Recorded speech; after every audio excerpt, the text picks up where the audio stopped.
Põe a mão no seu coração. Feche os seus olhos. Diga assim comigo: Senhor Jesus, eu lhe peço espírito de revelação e de sabedoria no pleno conhecimento do Senhor Jesus Cristo.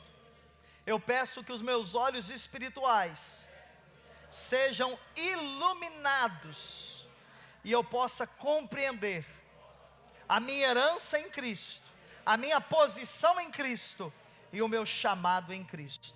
Eu gostaria que você colocasse a mão no ombro da pessoa ao seu lado, com respeito agora, e você dissesse: Pai, em nome de Jesus, dá agora espírito de revelação e espírito de sabedoria, ilumina os olhos espirituais deste meu irmão ou irmã, para que ele receba a tua palavra e seja por ela renovado, impactado, em nome de Jesus, amém e amém. Glória a Deus, aleluia. Pode sentar, querido.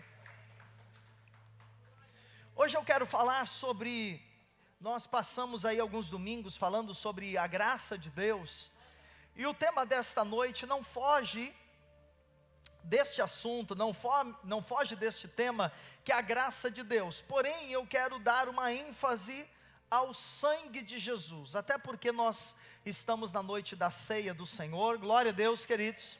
Estamos na noite da ceia do Senhor, e nesta noite de ceia há algo que Deus quer ministrar aos nossos corações, algo que Deus deseja ministrar sobre nós, em nome de Jesus, amém? Então eu quero que você possa abrir o seu coração para a palavra de Deus, e possa receber a palavra poderosa a respeito do sangue de Jesus. Se você for perceber, muitas vezes nós cantamos aqui no culto a respeito do sangue de Jesus. Nós falamos sobre o sangue, nós oramos, muitas vezes quando saímos da nossa casa, eu não sei se você tem esse hábito, mas às vezes quando saímos de casa, ou quando viajamos, nós oramos, ou antes de dormir, falamos: Senhor, me cubra com o seu sangue, o sangue de Jesus, né? Hoje virou até um pouco de jargão, algumas pessoas vivem falando: o sangue de Jesus tem poder, o sangue de Jesus tem poder, mas saiba que falta muitas vezes uma clareza dos benefícios do sangue de Jesus na nossa vida. Existem muitos benefícios pelos quais nós devemos nos apropriar, pelos quais nós devemos tomar posse, e hoje, se Deus permitir, eu quero falar de alguns desses benefícios a respeito do sangue de Jesus. 1 Pedro 1,18 diz assim: pois vocês sabem que não foi por meio de coisas perecíveis, como prata ou ouro, que vocês foram redimidos da sua maneira vazia de viver, transmitida por seus antepassados. Verso 19: mas pelo precioso sangue de Cristo, como de um cordeiro sem mancha e sem defeito. Então o apóstolo Pedro está dizendo que nós fomos redimidos pelo precioso sangue de Jesus. Você pode dizer glória a Deus? Então, queridos, eu quero compartilhar essa redenção que a Bíblia diz, o sangue nos redimiu de quê? Então é isso que eu quero mostrar para você. Então, primeiramente, eu quero mostrar que o sangue, ele é capaz de nos redimir de toda rebelião, amém? Você sabe qual foi a primeira vez que a Bíblia diz que Jesus derramou sangue? Pense aí. A primeira vez que a Bíblia cita que houve em Jesus um derramar de sangue. Nós sabemos que na cruz houve muito sangue sendo derramado, mas antes da cruz houve um momento em que o sangue de Jesus foi derramado. Jesus encontrava-se em um lugar chamado Getsemane, ok? Algumas pessoas falam Getsemane, mas quando nós vamos a Israel eles ensinam que é Getsemane, então vou usar essa expressão. Lá no Getsemane, o Getsemane era um lugar no Jardim das Oliveiras, lá em Jerusalém. E o Getsemane era um lugar muito procurado, porque lá no Getsemane havia uma prensa. uma prensa de azeitonas para extrair o azeite. Então as pessoas iam lá no Getsemane, por isso o nome Getsemane, porque significa lugar de prensa. As pessoas iam lá, levavam as suas azeitonas para extrair azeite, para comercializar, para vender. E quando Jesus está ali no Getsemane, a Bíblia diz que a primeira vez que Jesus verte sangue, quando ele orando, ele faz aquela oração muito conhecida nossa, e ele vai ao Pai, né? Primeiro ele leva os discípulos para orar com ele, os discípulos ficam em um lugar do Getsemane, ele chama 3 discípulos mais próximos, né? O João, o Pedro e o André para orar com ele, e os discípulos dormem, e Jesus ele está sendo tão prensado por aquela tribulação, por aquela pressão, ele está num processo de tamanha agonia e angústia, que ele faz aquela oração: Senhor, se possível, passa de mim este cálice, mas não seja feita a minha vontade, e sim a sua vontade. Ali Jesus ele estava submetendo a vontade dele a quem, irmãos? A Deus. Não que Jesus estivesse em dúvidas, não que Jesus não sabia muito bem se deveria ou não, não é isto. Ele sabia o que deveria fazer, ele estava decidido ao que deveria fazer, ele estava posicionado àquilo que deveria fazer, no entanto, ele estava sendo prensado. E a prensa é tão grande que diz a Bíblia, eu quero ler com você lá em Lucas 22, versículo 40, vamos ler que é melhor. Chegando ao lugar escolhido, Jesus lhe disse: orai, para que não entreis em tentação. Ele por sua vez se afastou cerca de um tiro de pedra, e de joelhos orava dizendo: Pai, se queres, passa de mim este cálice, porém, contudo, não se faça a minha vontade, sim a tua. Então lhe apareceu um anjo do céu que o confortava. 44, e estando em agonia, orava mais intensamente. Agora veja, e aconteceu que o seu suor se tornou como gotas de sangue caindo sobre a terra.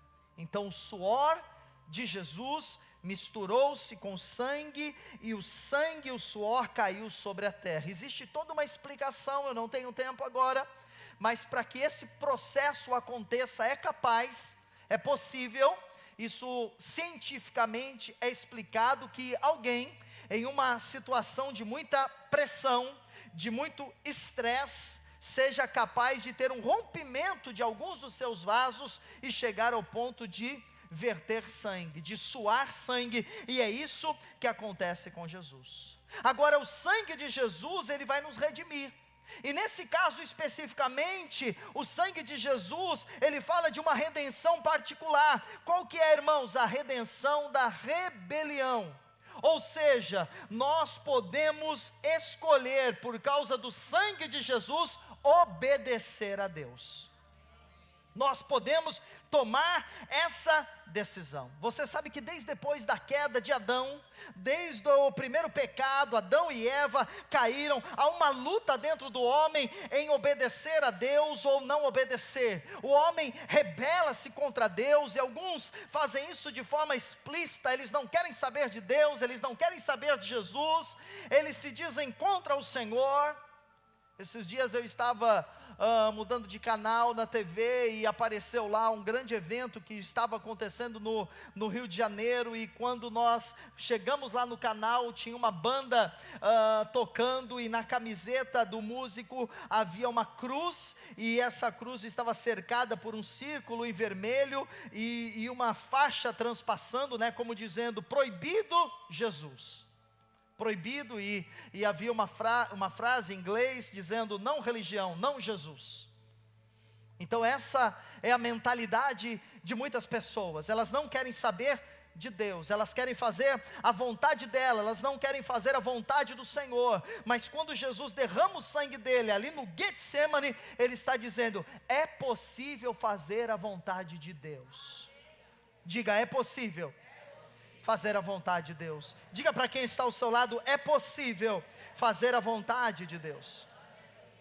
Escute, quando Jesus orava no Getsemane, escute, ele estava não apenas orando e representando ele, mas ele estava representando todos nós. Então quando ele diz, não seja feito a minha vontade, mas a tua vontade, nós estávamos ali incluídos juntamente com ele. Então nós podemos decidir não fazer a nossa vontade e fazer a vontade de Deus.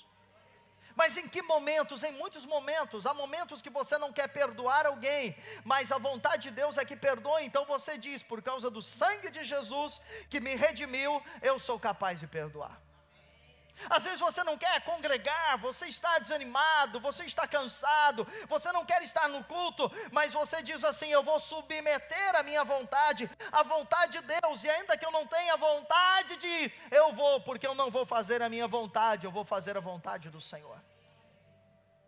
Então, queridos, o pior pecado, a raiz de todo pecado é a rebelião, e está na natureza humana voltar-se contra qualquer tipo de autoridade, inclusive a autoridade de Deus. Mas nós, em Cristo, fomos redimidos do veneno da serpente, do veneno da rebelião, e hoje, pelo Espírito Santo, nós somos capazes de nos submeter a Deus.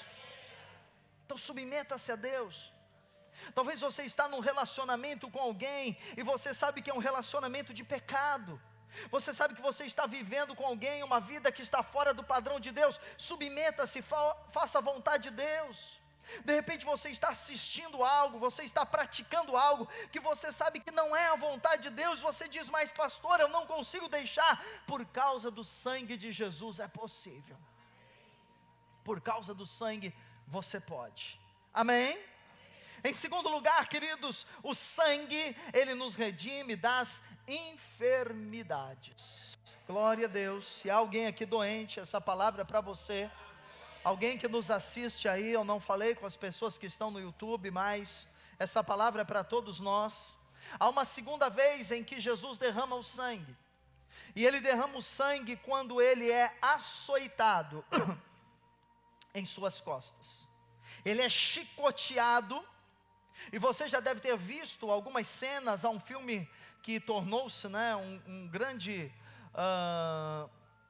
um filme que retrata a vida de Jesus, um grande sucesso, que é A Paixão de Cristo, com Mel Gibson, um filme muito antigo, que nós às vezes usamos em alguns eventos, e nós sabemos que ali é muito retratado, de uma forma quase próxima da realidade, o que aconteceu com Jesus na sua crucificação. E os soldados o castigaram e feriram as suas costas, e ao ser chicoteado, as costas de Jesus se tornou totalmente ensanguentada, houve um copioso sangramento. Jesus recebeu 39 chicotadas, e ali verteu sangue, porque o chicote na ponta tinha restos de animais, metais, e aquilo entrava na carne de Jesus e arrancava pedaços da sua carne. Mas eu não sei se você sabe por que o número 39, na época, hoje nós não podemos afirmar isso, mas na época acreditava-se que havia 39 doenças. E dessas 39 doenças originava outras doenças. A tradição judaica e hebraica explica isso. Por isso que Jesus foi chicoteado 39 vezes. Tudo na Bíblia tem um sentido profético. Cada chicotada que Jesus levava, uma enfermidade estava sendo levada, uma doença estava sendo levada. Então, se você encontra-se enfermo fisicamente, você pode crer, querido, que através do sangue de Jesus, você pode ser sarado de todas as doenças. Câncer, infecções, inflamações, dores, problemas crônicos, não importa, no sangue de Jesus nós podemos ser curados. Isaías 53:5 diz, mas ele foi traspassado pelas nossas transgressões, e moído pelas nossas iniquidades. O castigo que nos traz a paz estava sobre ele, e pelas suas pisaduras, esta palavra pisadura é feridas, chagas, e pelas suas feridas, pelas suas pisaduras, nós somos o quê? Sarados. Glória a Deus, a cura para nós. 1 Pedro 2,24, levando Ele mesmo em seu corpo os nossos pecados sobre o madeiro, para que, mortos para o pecado, pudéssemos viver para a justiça. Pelas suas feridas fostes o quê? Sarados. Levante a sua mão e diga: pelas feridas de Jesus, eu fui sarado. Pelas feridas de Jesus, eu fui curado. Glória a Deus, amém, queridos? O sangue, aleluia, aleluia. O sangue de Jesus tem poder de nos redimir da doença. Nós não pregamos que um crente não fique doente, porque enquanto estamos na carne, nós estamos sujeitos às enfermidades, mas nós podemos olhar para o sangue de Jesus e saber que esse sangue traz saúde para nós. Nós podemos declarar enxaqueca, nós podemos declarar doença cardíaca, nós podemos declarar artrite, problemas no fígado. Eu posso declarar: você é ilegal no meu corpo, porque quando Jesus redimiu através do seu sangue a minha enfermidade, Ele providenciou cura para mim. Amém, queridos? Então, quando nós assim cremos, a nossa saúde é renovada. Se aproprie disso. Em terceiro lugar, o sangue, ele traz redenção. O sangue, ele nos redime da pobreza e da miséria. Então Jesus derramou o sangue orando no Getsemane. Jesus derramou o sangue sendo açoitado 39 vezes nas suas costas. Mas houve um outro momento em que Jesus derramou o sangue dele, quando colocaram sobre a sua cabeça uma coroa de espinhos. Amém? E os espinhos não estavam apenas por fora, né? Há um tempo atrás apareceu um personagem, né? Que se dizia Jesus, um maníaco, né? Uma pessoa psicótica. E ela dizia que era Jesus, e ela usava uma coroa de espinhos, mas os espinhos eram só por fora. Os de Jesus não. Os de Jesus tinham espinhos por dentro também.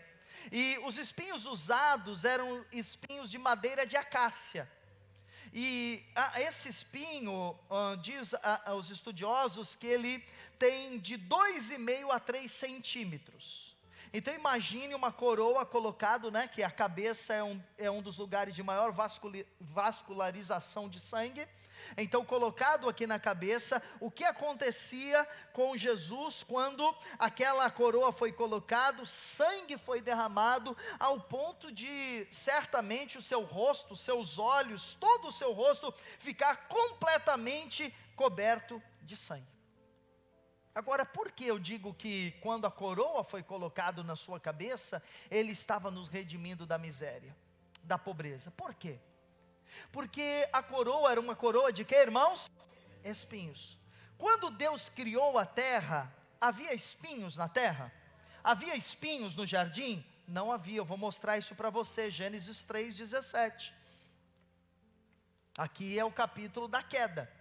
E Adão disse: visto que atendeste à voz de tua mulher, e comeste da árvore que eu te ordenara não comesses, maldita é a terra por tua causa, em fadigas obterás dela o sustento durante os dias de tua vida. Então veja que uma das maldições para o homem é que agora ele vai trabalhar e vai se desgastar, e vai adoecer, e ele vai ficar, tão estafado do trabalho, que isso vai prejudicá-lo fisicamente, e hoje muito mais emocionalmente.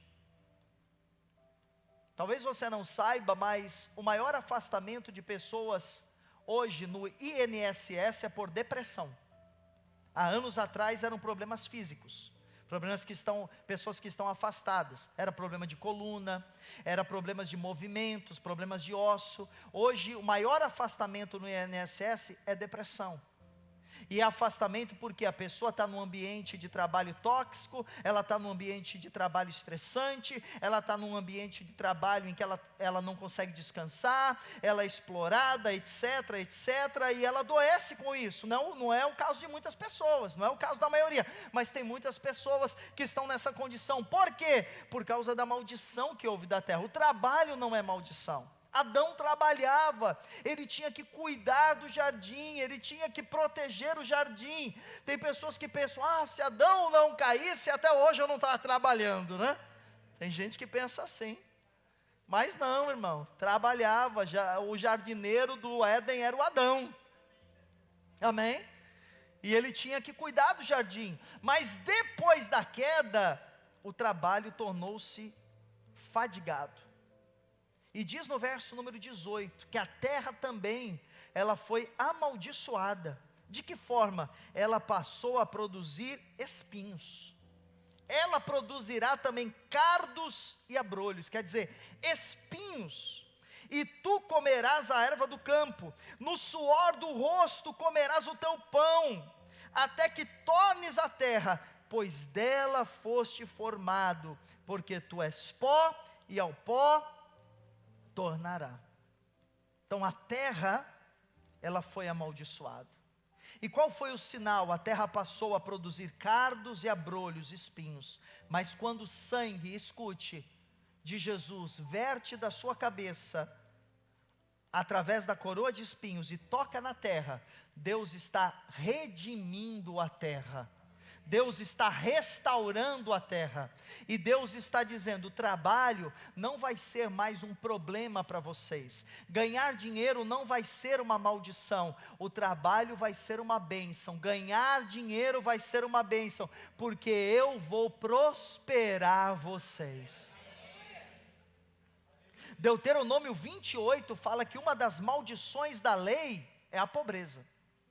Então eu já disse, até quarta-feira quando eu preguei eu falei sobre isso, nós não temos nenhum problema com os pobres, eles vão estar conosco durante toda a vida, a Bíblia diz isso. Mas nós não podemos nos acomodar com a pobreza, porque a pobreza é uma maldição.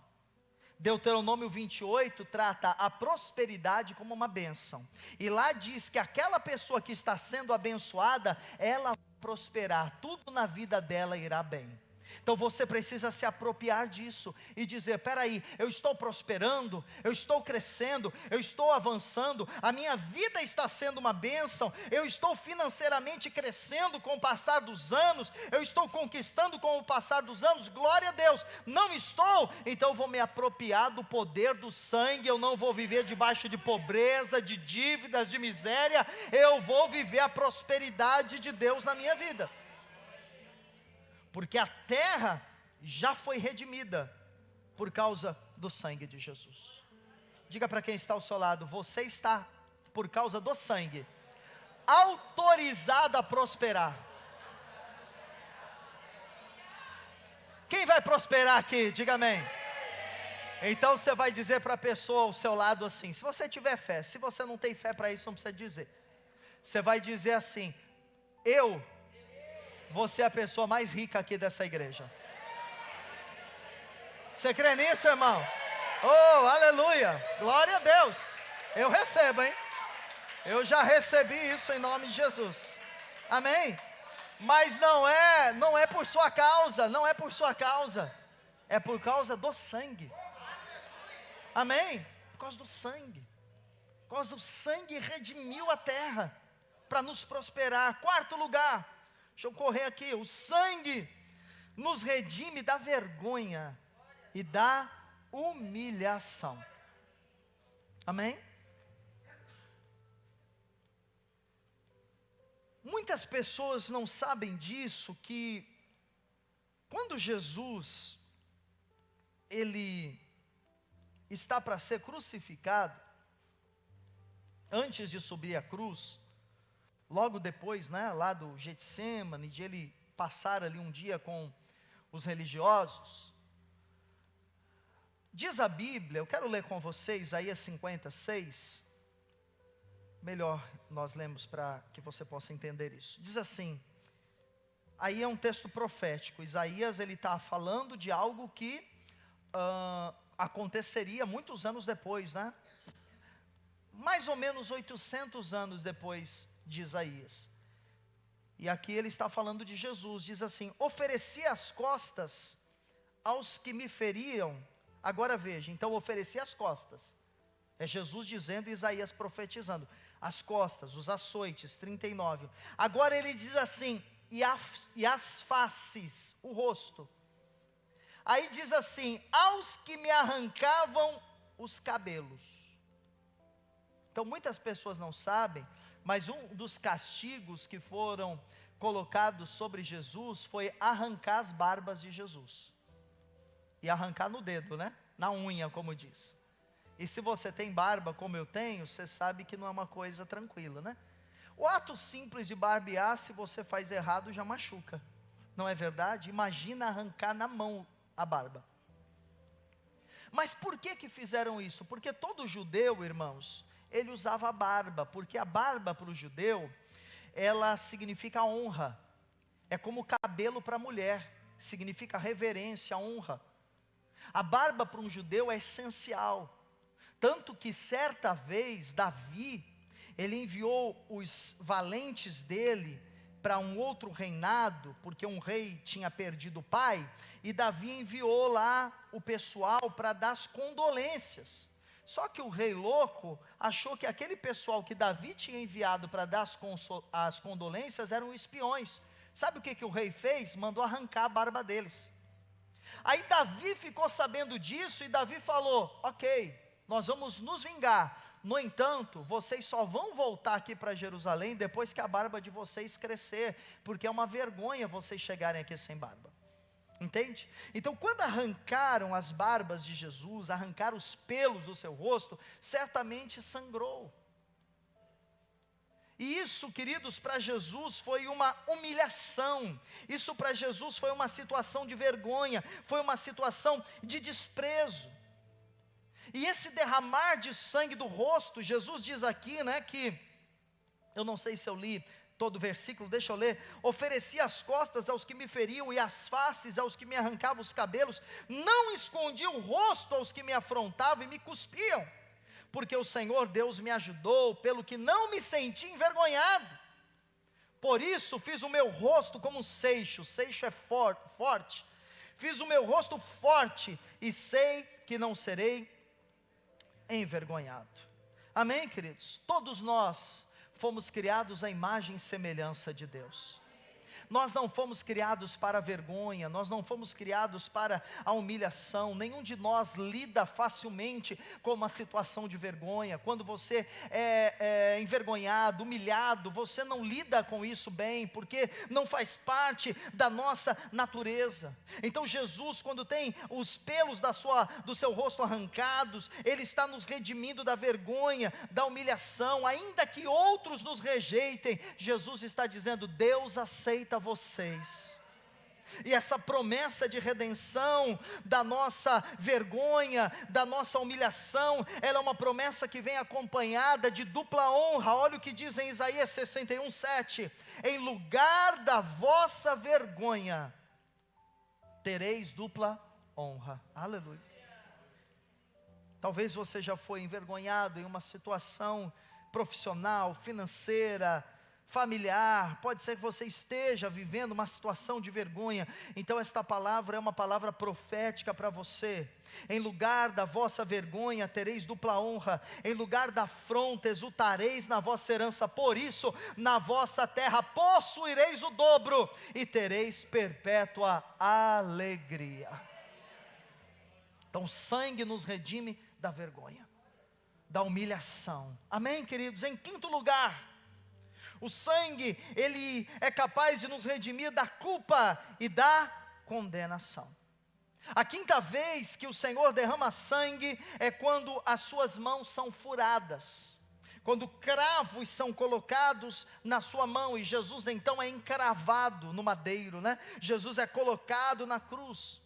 Essas mãos, né, as mãos de Jesus, melhor dizendo, as mãos que curaram, as mãos que fizeram milagres, a mão que levantou o paralítico, a mão que restaurou a vista aos cegos, agora essas mãos são pregadas lá na cruz, e o sangue é vertido novamente.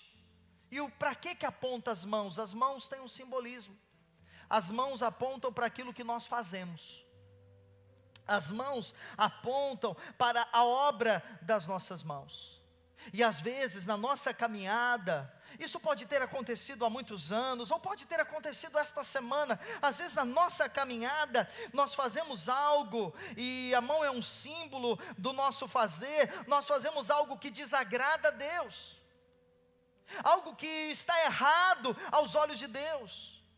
E muitas vezes nós sentimos culpa, nós sentimos condenação. Eu não deveria ter falado isso, eu não deveria ter pensado isso, eu não deveria ter agido dessa maneira.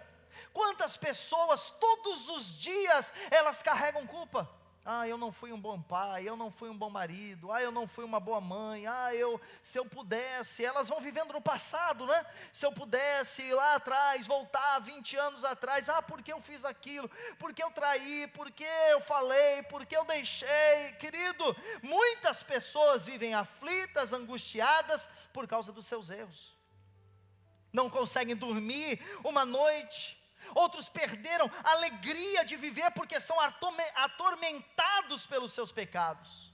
Mas o sangue de Jesus vertido na cruz foi derramado para que não haja mais culpa, não haja mais condenação, e para que todos os seus pecados fossem perdoados.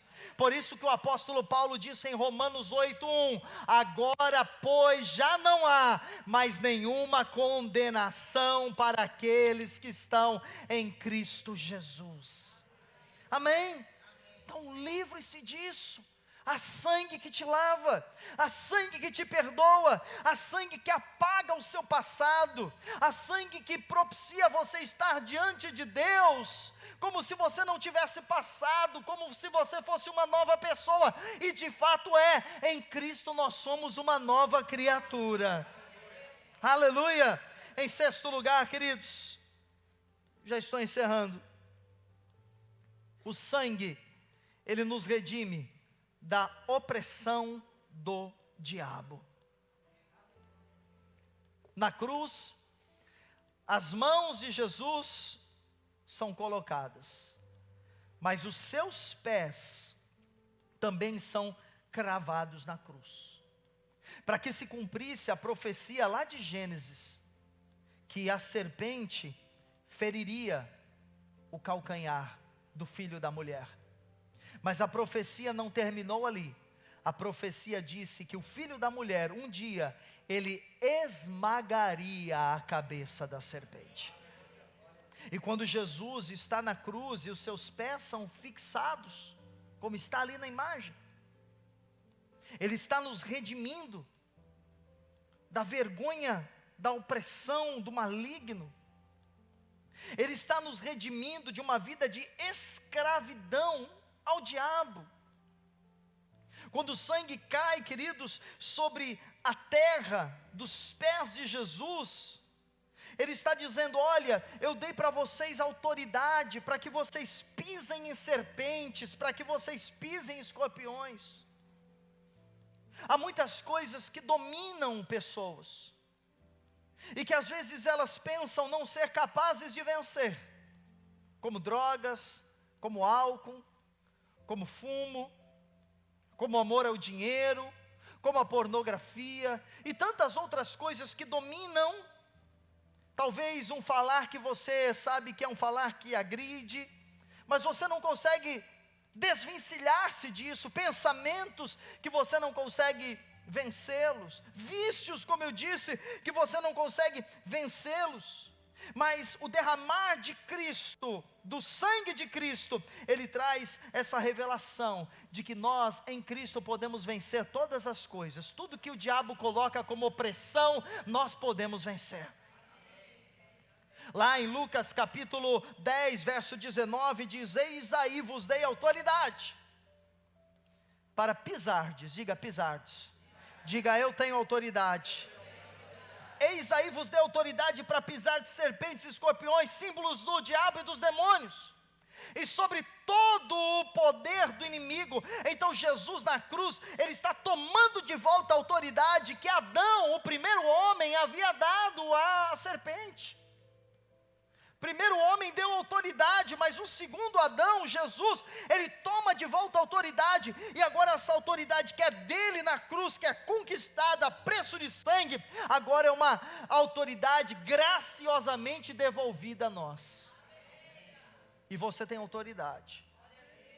Então você não pode deixar que o diabo fale qualquer coisa na sua mente e você ouça passivamente.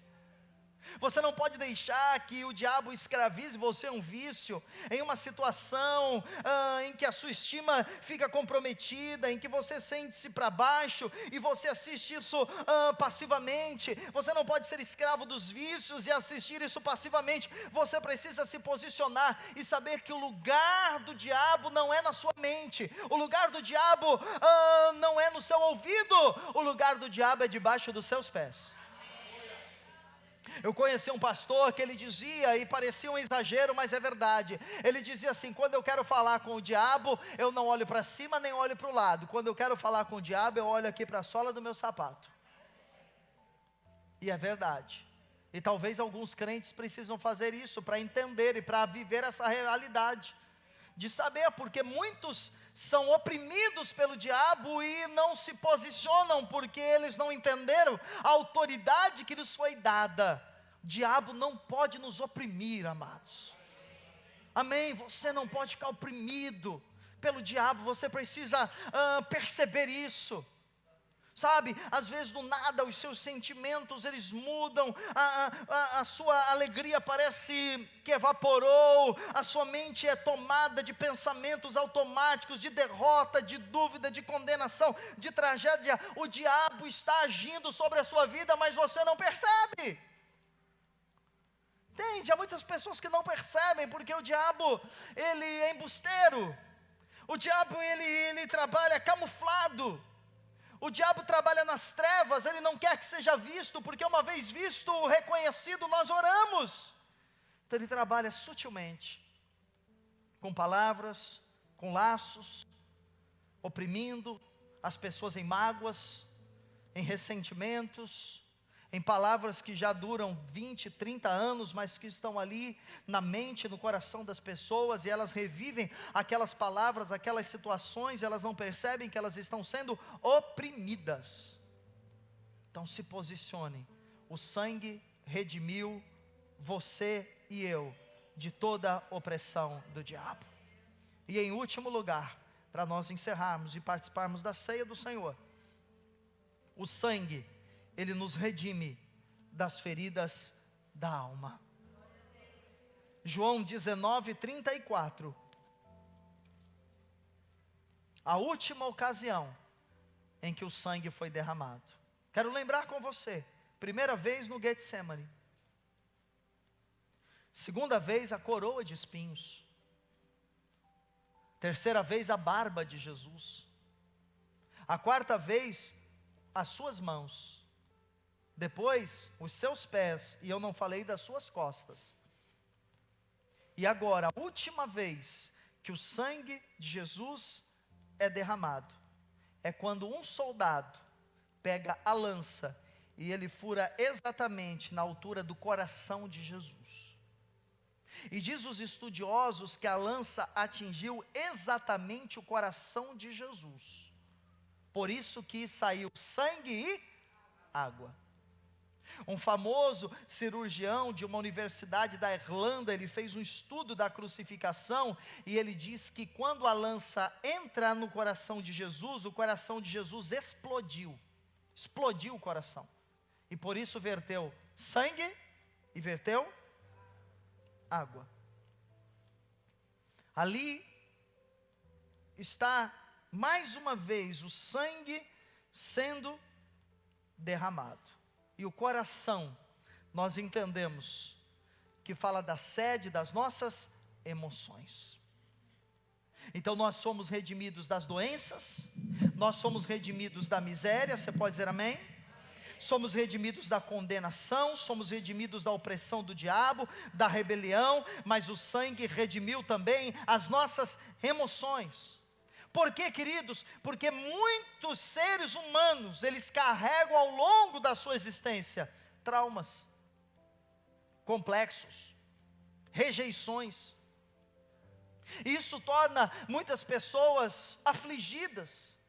Às vezes você vê uma pessoa extremamente depressiva, é porque tem um trauma lá, tem algo do seu passado que não foi trabalhado, não foi tratado. Pessoas muitas vezes em si mesmadas, né? Que aquela pessoa fechada, é aquela pessoa desconfiada de todo mundo. Tem gente que é assim, ela teve um trauma, 2, 3, e ela diz: agora eu não confio em ninguém mais. Eu não abro a minha vida para mais ninguém, eu não quero mais saber de ninguém, porque ela tornou-se desta forma por causa de uma experiência. Pessoas que são difíceis de relacionar, você não consegue criar um vínculo, uma comunhão, porque são pessoas que agridem, são pessoas que ofendem, são pessoas que magoam, porque elas são pessoas feridas. Mas tudo, queridos, que eu e você já passamos emocionalmente, é importante nós entendermos que Jesus também passou na sua carne. Jesus, ele passou por rejeição, Jesus, ele passou por desprezo, Jesus, ele foi caluniado, Jesus recebeu ingratidão e Jesus foi traído. No nascimento de Jesus, ele foi perseguido porque foi feita uma ordem para que matasse os bebês.